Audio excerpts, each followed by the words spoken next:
This video is sponsored by Buy More Shopping app. உடல் சூட்டை தணிக்கணும்னா முதல் விஷயம் நம்ம வாழ்வியலில் மாற்றங்கள் தான். தலைக்கு குளிக்கணும். நிறைய பேர் இன்றைக்கி தலைக்கு குளியல்ங்கிறது வாரத்துக்கு ஒரு நாள் தான். முன்னாடிலாம் பெண்கள் தான் நிறைய தலையில் கூந்தல் இருக்குது, அதனால் அதை காய வைக்க முடியல, அதனால் வாரத்துக்கு 2 நாள் தான் என்னால் முடியுதுன்னு சொன்னாங்க. இன்றைக்கி பல ஆண்கள் தலைக்கு குளிக்கிறது அப்படிங்கிறது ஏதோ வாரத்துக்கு 2 நாள் 3 நாள், அதை தான் ஹேர் வாஷ் அப்படின்னு சொல்லுவாங்க. ஹேர் வாஷ் பண்ணிக்கிறேன் அப்படின்ட்டு ரொம்ப தவறான ஒரு விஷயம். குளித்தல்ங்கிறது அன்றாட நாள் ஒழுக்கத்தில் மிக மிக முக்கியமான விஷயம். தினம் தலைக்கு குளிக்கணும், தினம் உடலுக்கு குளிக்கணும். தலைக்கு குளிக்கிறது தான் குளித்தல்ங்கிறதே பேர். நம்ம நிறைய நினைக்கிறது உடலை கழுவி விடுறோம் அப்படின்னு நினைக்கிறாங்க. அழுக்க கழுவுறது தான் குளிக்கிறது அப்படிங்கிற ஒரு தப்பான புரிதல் நிறைய இருக்குது. குளித்தலுக்கும் வெறும் கழுவி விடுறதுக்கும் நிறைய வித்தியாசம் இருக்குது. உடலை கழுவி விடணுன்னா எல்லோரும் சாயந்தரம் எல்லா வேலையும் முடிச்சுட்டு அழுக்கு நிறைய மேலே படிஞ்சிருக்கும், அதை நல்லா ஒரு சோப் போட்டு கழுவி விடலாம். அது கிடையாது. இரவெல்லாம் நம்ம உடலில் பித்தம் கூடி இருக்கும். சந்திரனுடைய ஆட்சியில் உடலில் இரவில் பித்தம் கூடும். காலையில் அதிகாலையில் சூரியன் பிரபஞ்சத்தை ஆள ஆரம்பிக்கும் போது ஆட்டோமேட்டிக்காக உடல் குளிர்ப்பு அடையணும்.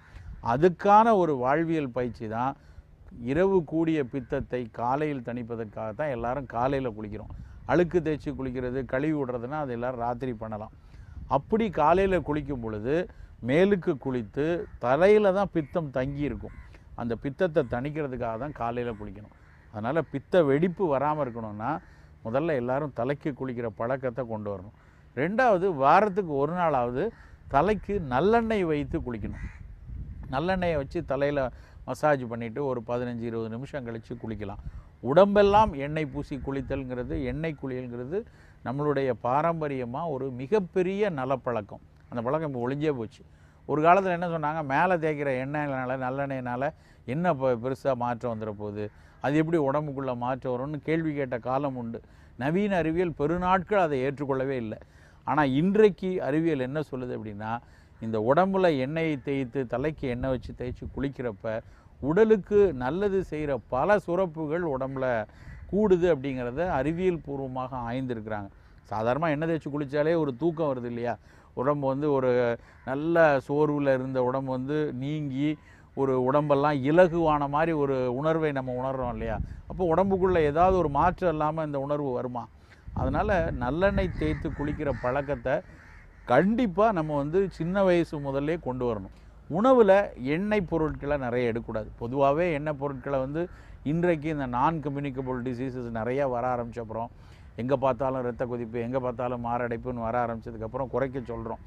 ஆனால் கொழுப்புகளை முழுமையாக தவிர்க்கக்கூடாது. ஏன்னா பல விட்டமின்கள் கொழுப்பில் தான் கரைஞ்சி உடம்புக்குள்ளே போகணும்.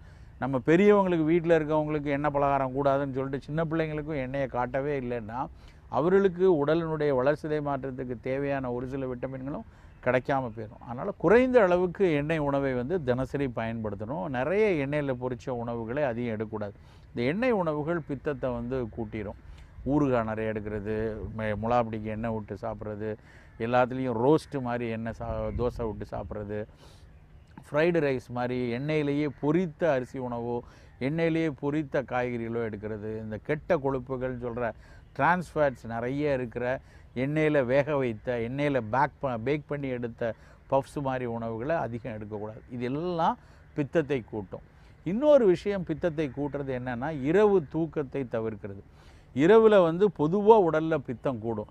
ஆனால் அதில் நம்ம தூங்காமல் இருந்தோம்னா இன்னும் கொஞ்சம் பித்தம் அதிகரிக்கும்.